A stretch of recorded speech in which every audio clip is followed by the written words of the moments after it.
Good morning student. आज हम composite function पे कुछ और क्वेश्चंस लेके आए हैं इस वीडियो में, और यहाँ पर इसको सॉल्व करने का प्रयास करेंगे। उसके बाद ये चैप्टर क्लोज हो जाएगा और कुछ आपको प्रैक्टिस के लिए देंगे। इसके बाद क्वेश्चंस और चैप्टर को से आगे बढ़ जाएंगे। तो consider F and G such that composite function is defined and is 1 1 or f and g be both necessarily। यहाँ पर आपको प्रूव करना है कि ग्राफ 1 1 है तो f और g जरूरी नहीं है कि 1 1 हो, लेकिन आपने इसके पहले पढ़ा कि f और g 1 1 होता है तो ग्राफ 1 1 जरूर होगा। तो यहाँ पर एक एग्जाम्पल हम कंसिडर कर लेते हैं। f 1 2 3 4 है और ये 1 2 3 4 5 6 है, ये डिफाइन कर लिया है, जहाँ पर F X is equal to X for X belongs to n। For x belongs to, हाँ ठीक है, x फॉर ऑल x। अब यहाँ पर f 1 2 3 4 5 ले लिया, 1 2 3 4 5 6 ले लिया, और g भी इसी तरह से डिफाइन कर लिया। तो g x is equal to x, जहाँ पर x 1 2 3 4 है, यहाँ पर F X is equal to X हमने डिफाइन किया। इस तरह से डिफाइन कर लेते हैं कि g1 1 मतलब कि g1। अब इस तरह से आप देखते हैं कि g1 g2 g3 g4 आएगा। अब हमने एक एक्स्ट्रा इसलिए ले लिया है ताकि दिखाना आसान रहे कि 1 1 नहीं है। अगर हम इसमें डिफरेंट एलिमेंट की बात करेंगे तो g1 g2 g3 g4 ये भी चला जाएगा निकल, और g5 g6 को हमने डिफाइन कर लिया 5, दो डिफरेंट एलिमेंट का सेम में डिफाइन कर लिया।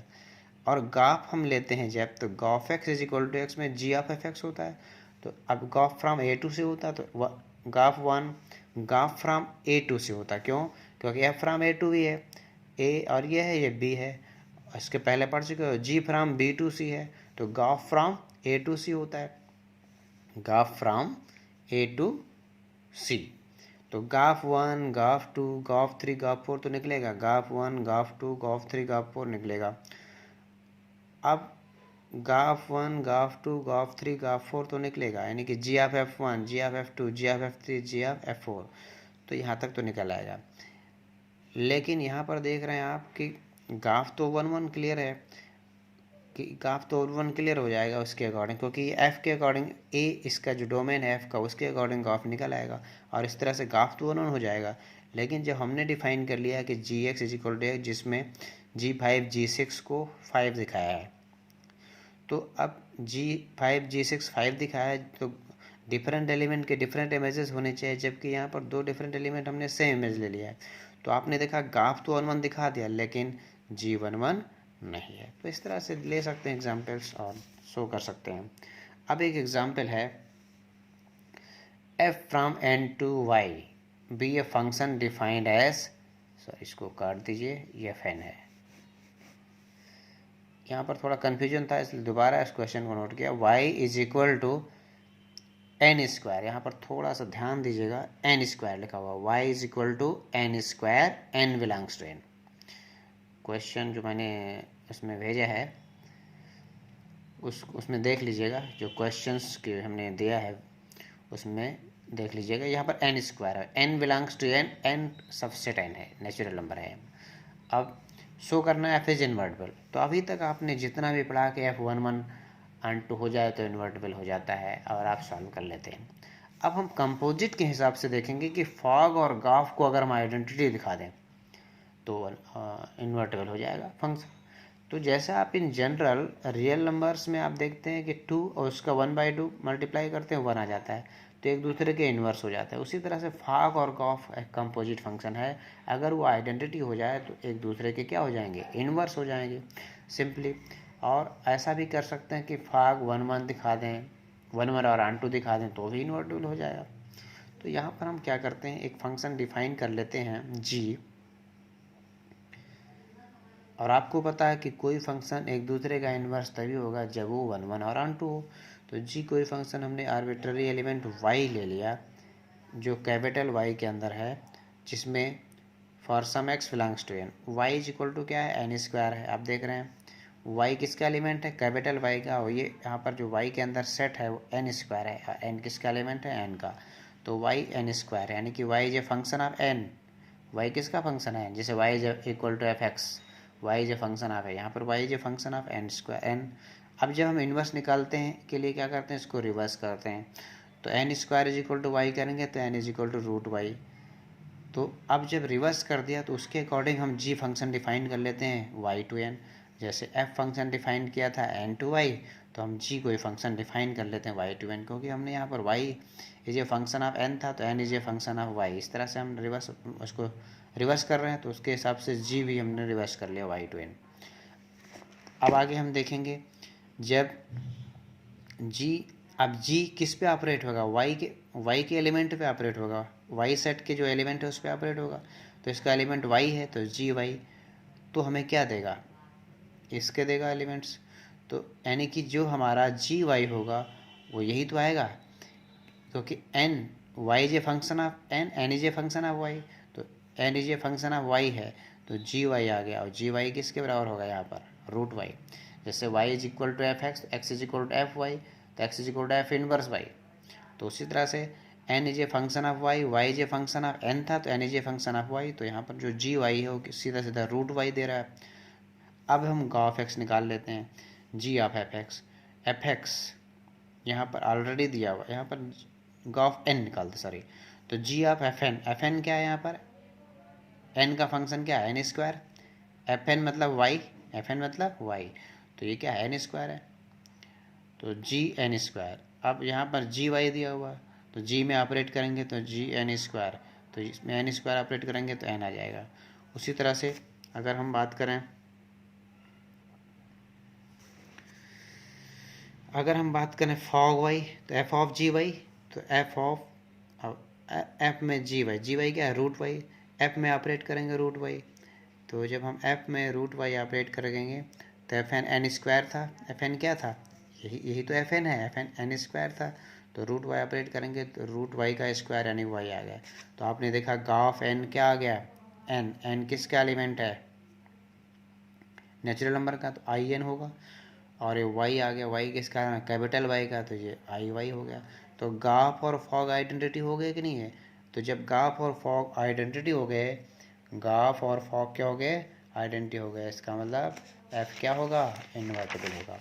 तो वही जो आपने निकाला था कि y is equal to N square तो N is equal to root y, यही इन्वर्टिबल फंक्शन निकाला था। तो यहाँ प्रूव कर दिया कि गाफ और फॉग आइडेंटिटी, इसका मतलब g जो है f को इन्वर्स बोल सकते हैं।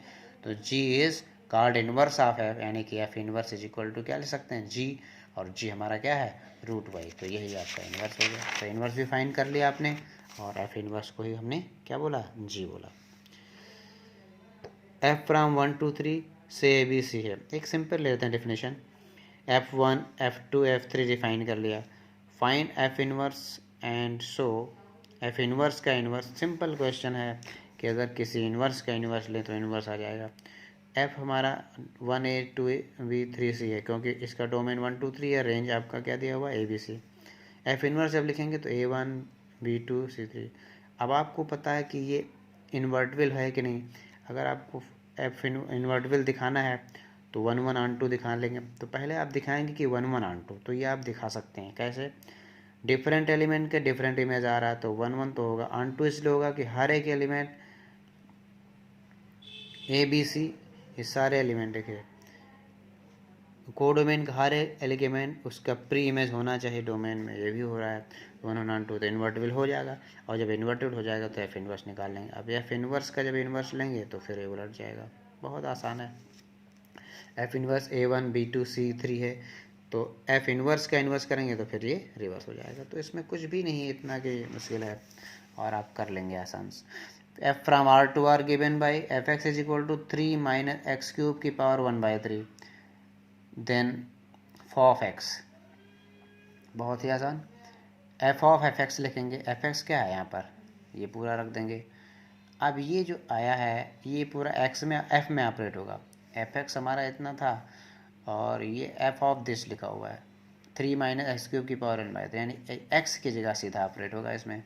तो 3 माइनस एक्स की जगह ये पूरा रख दीजिए 3 माइनस एक्स क्यूब की पावर 1/3, और पावर क्या लिखा हुआ 3 माइनस एक्स क्यूब की पावर 1/3 में क्यूब लगा हुआ है तो क्यूब लगा दीजिए, और फिर होल पावर लगा हुआ है इस पर 1/3। ये एफ एक्स में पूरा 1/3 ना, तो इस पूरे पूरे में होल पावर 1/3 आ गया।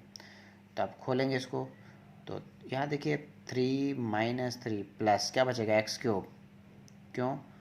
क्योंकि 3 - x³ की पावर 1/3 पावर 3 है।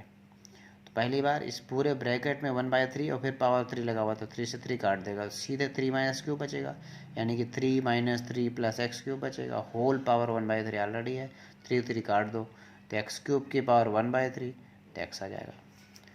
Another question, f from r to r -4/3 कहाँ तक? f फ्रॉम, ये डोमेन हो गया, ये रेंज f, ये बोला रेंज तक जा रहा है, रेंज f यानी रेंज f यहाँ पर इन्होंने मेंशन नहीं किया है। We a function defined by f x, तो find the inverse of f is the map g from range f to r। तो डोमेन तो ये है और जो f का रेंज होगा वही को डोमेन सीधा सीधा बोला है इसने। कोई दिक्कत नहीं, इसको सॉल्व करिए, आप आसानी से सॉल्व कर सकते हैं इसको।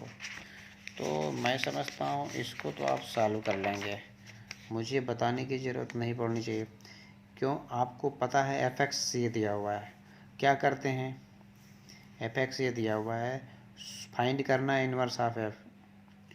तो इन्वर्स ऑफ एफ फाइंड करना कितना आसान है, y = 4x upon this, x को y में कन्वर्ट कर देते हैं, वही इन्वर्स हो जाता है। बस जो अब यहाँ पर ये डोमेन है 4 - 4/3 को छोड़कर सब पे डिफाइन करो, उसी तरह से जो x y में निकल के आएगा उसमें ये आएगा -4/3 को छोड़कर। तो कितना आसान है। और जी एफ का इन्वर्स तभी हो सकता है जब वो 1/1 है, तो ये आप 1/2 दिखा लेंगे पहले एक बार, और देखेंगे केवल इसको छोड़कर -4/3 को छोड़कर फंक्शन डिफाइंड होगा तो इन्वर्टिबल तो हो जाएगा। तो जब इन्वर्टिबल हो जाएगा तो क्या इन्वर्स नहीं निकाल पाएंगे? इन्वर्स निकाल लेंगे, तो इसमें कोई मुश्किल बात नहीं। तो स्टूडेंट, ये लेक्चर ख़त्म होता है और कुल मिलाकर के चैप्टर फिनिश हो चुका है। अब इसके कुछ प्रॉब्लम्स आप सॉल्व करेंगे, कुछ मैं दे चुका हूँ, सब इसी से रिलेटेड। अब जितना भी कॉन्सेप्चुअल चीज़ें थी वो मैंने बता दिया। अब इसके बाद भी अगर कुछ डाउट्स है तो आप क्लियर कर सकते हैं कमेंट में जाके। और ऐसा जो भी कॉन्सेप्ट है वो सब क्लियर हो चुका है। अब आप केवल क्वेश्चंस कुछ और सॉल्व करेंगे, मैं कुछ क्वेश्चंस और दूंगा, उसको आप सॉल्व करेंगे और पूरा ओवरऑल रिवीजन करेंगे। उस क्वेश्चंस को सॉल्व करने के बाद देखेंगे पूरा चैप्टर, होल चैप्टर रिवाइज हो गया, और उसके बाद नेक्स्ट चैप्टर हम स्टार्ट करेंगे। Okay student, thank you.